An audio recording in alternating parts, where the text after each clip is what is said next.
Well, welcome back to another episode of the Lady Boss Lounge, or if you're watching on YouTube, to just another week of the two of us talking to you and wanting to share our thoughts and our feelings with you. So today we want to talk a little bit about something probably a little bit more not business related, but just in general life.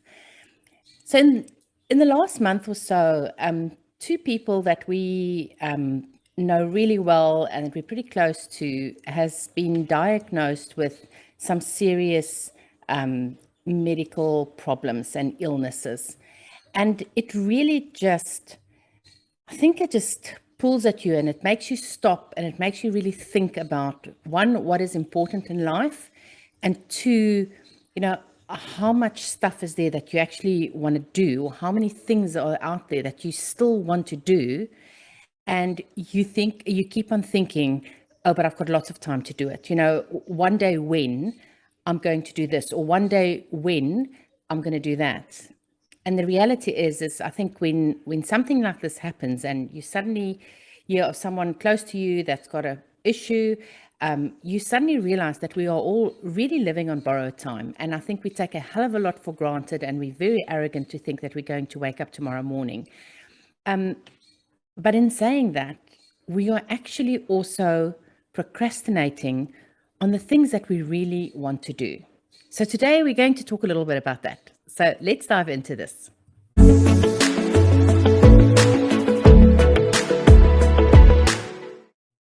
Okay, babe. So there's so often we want to do things and we get held back because we are so concerned of what other people think. Yep, for sure. So the big question is, who are these other people?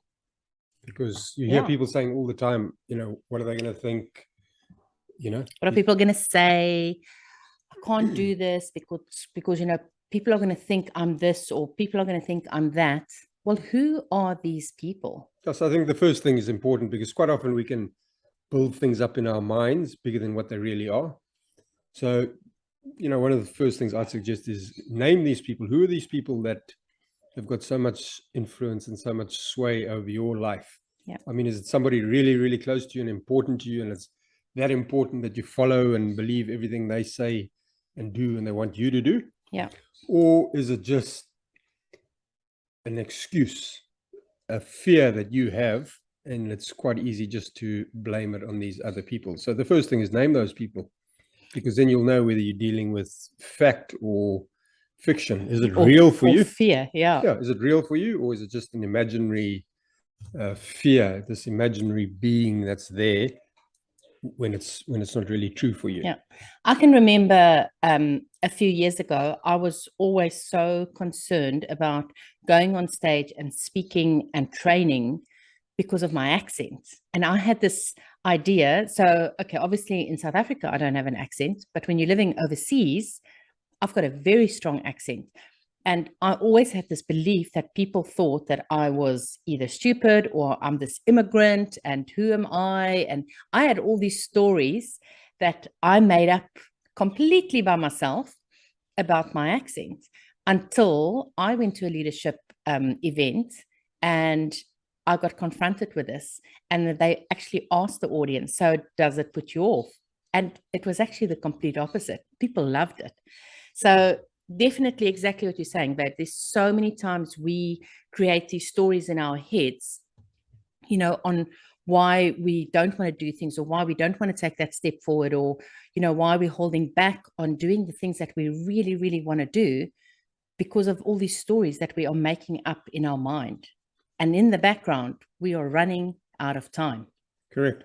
And it's exactly that point. So when you, without sounding morbid, when you realize you've only got so many years in you, how important is it to get the things done that you want to do, whether it's a job, traveling, moving state, moving province, moving country, different relationship, mending relationships, whatever the case may be? How important is that to you compared to this fear that somebody is going to say something, or somebody's going to do something, or that fear, which in the balancing act, on the swings, which is more important to you?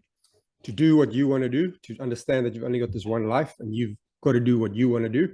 Or is it more important that if you fall off the perch tomorrow, that you never ever actually accomplished anything you wanted because of X person or Harry persons telling you that that couldn't be done? I also think that one of the things that you've got to understand is that you have got certain goals, ambitions. You have a purpose that is in your heart, of something that you want to do and that you want to achieve. What you want to contribute to this world, and someone else cannot see that in you. They don't necessarily know what's in your mind, what's in your heart, and what it is what you want to do. And why would you let that other person or people that don't know what you feel is your purpose in life here, why would you let them dictate what you should and what you shouldn't do? Because most of the time, it's not actually that they think that you shouldn't be doing it. I think it's more the fear from their side, because they don't feel comfortable with it, and they are scared maybe of, if they had to do something like that, they might fail at doing something like that. So in a way, they are trying to put that whole, what's the word, that fear that they have for doing something, they're putting it all on you. And that's why they're trying to stop you from doing what you want to do. So I really want you, firstly, to think very clearly about what it is that you want to do, what it is that what you feel is the purpose in your life and that you still want to achieve. And again, this is whether it's work, like Stephen said, whether it's traveling, where it's living this nomadic kind of lifestyle that we're living. Everyone's got their own things. There's no right and wrong. And you've got to do what you want to do and what's right for you. So I want you to stop worrying about what other people are going to think, and actually start doing and start planning what you want to do and what's right for you. Yeah, I think the next point is that we're conditioned as a society that we should do certain things. Absolutely. We should behave in a certain way. We should act in a certain way. We should do things in a certain way, because that's just how it's always been done. And that's what's expected of us. Yeah. But who's to say that those things were ever right in the first place? It's something that's been imposed on each one of us. You go in a career direction because that was expected of you, whether that's now the family, you've got a long line of doctors or accountants or lawyers, and you're supposed to follow in that footsteps when you've got absolutely little interest in any of that. Mm-hmm. Or it's how you should behave when you get to a certain age, or how you should look when you get to a certain age, or how you should act, when you're a certain age. I mean, how many times you tell me I should grow up? I know. And I also think it's because society, especially when we all grew up, it was kind of expected. You finish school, you go to university, then you need to get married, you need to have your children, get a job, get a job, get a good job that's going to pay you well, have that security. And I think we get so, our minds get so, what's the word, babe?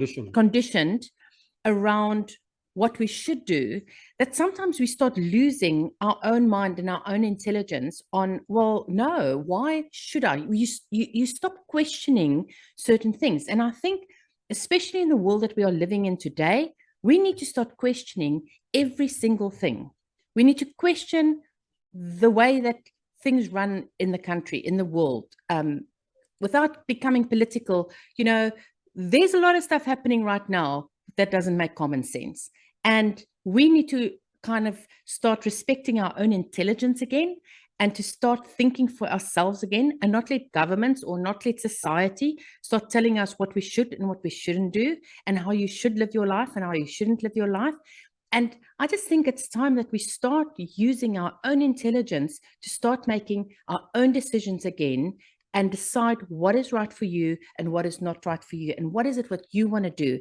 And forget about all these walls and boxes and things that society has put around us that's expected from us, and what we should and shouldn't do, and start realizing that we are living in a completely different world from even 10 years ago.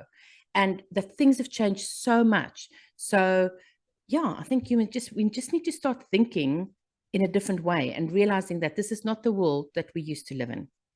Yeah, and I think another thing is that leads on to material possessions, because a lot of what we own and what we perceive to be important, are you owning that house, that vehicle, that status symbol, whatever it is, because it's important to you, or because it's important for you to be seen by other people, to possess those things, to create this impression that you're wealthier than you are, for example, and then you're putting yourself under unnecessary burden, And unnecessary pressure. debt and pressures just to satisfy somebody else.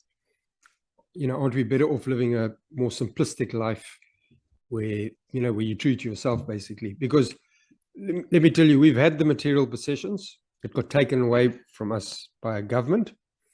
And when you've lost those material possessions, you realize, right, you've lost a lot of things, but a lot of the stuff is just material possessions. What's more important is your health, Your family, your relationships, the memories you create. The painting, you can buy again. The car, you can buy again. Yeah. The bicycle, you can buy again. But time is gone. Those years that you've lost for good. You can never, ever catch them up again. The material stuff, again, you can lose and you can make it up. But time with your children, time with your family, time to travel, time to do the things that you want to do is so limited.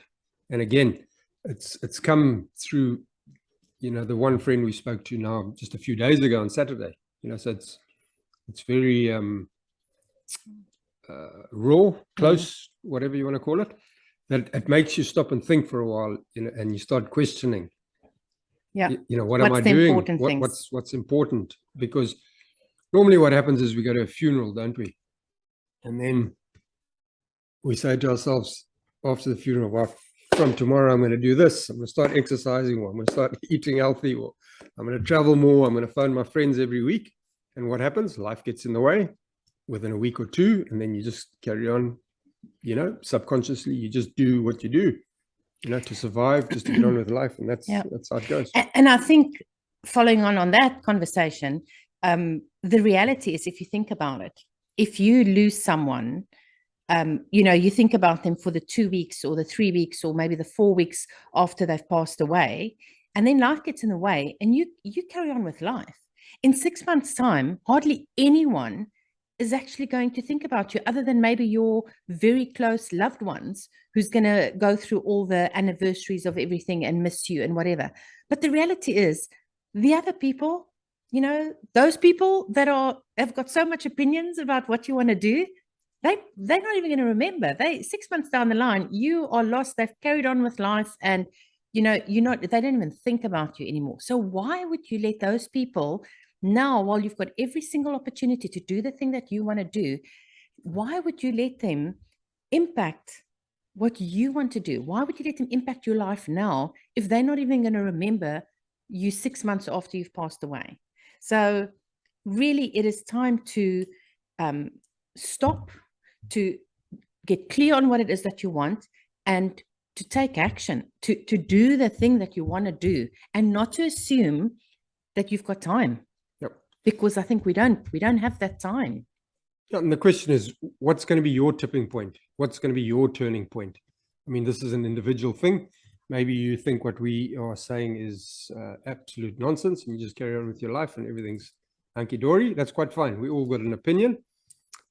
So this is for those ears that are going through life perhaps unhappy because you're not doing what you really want to do. You've got a purpose. You want to leave a legacy.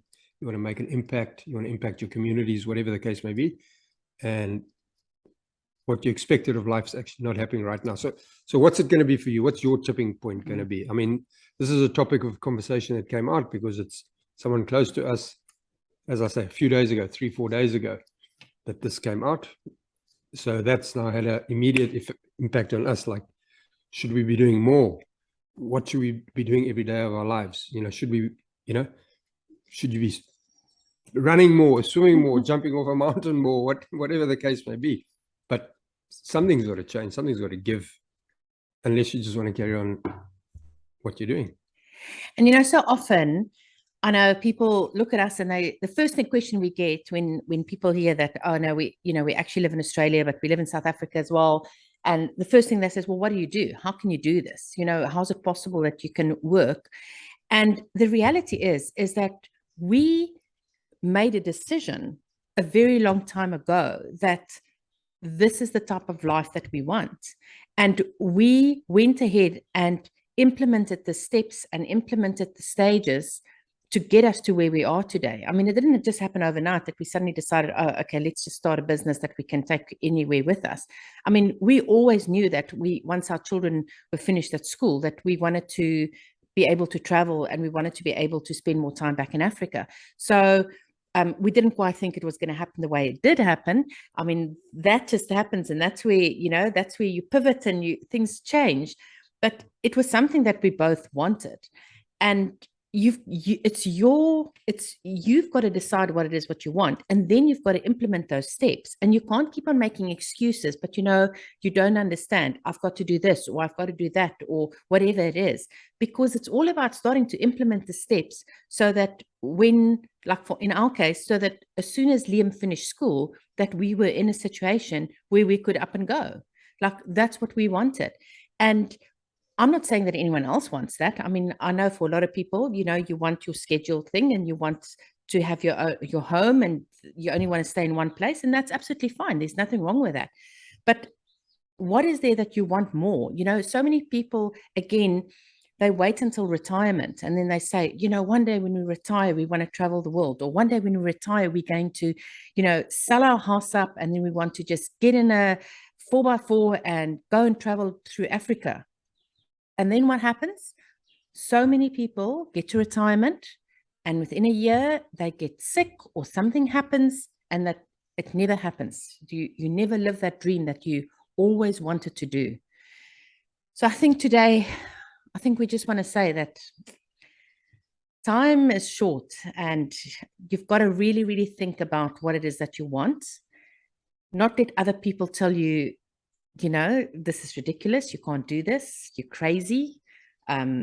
Just do what you want to do, and just really start thinking about what is the things that make you happy, and what is it that it must feel light. I always say, so much stuff, you're going through so much stuff that it feels so heavy, and everything is so heavy on you, and your burdens are heavy, and your responsibilities are heavy, and all the things that you've got to juggle is heavy. Get rid of all the things that's making it heavy, because your life should be light. When you get up in the morning, it should just be light. It should be easy to go through the day and, think about what you need to do, think about the responsibilities you have, and it shouldn't be burdening you down. I mean, life's far too short to be worried about that.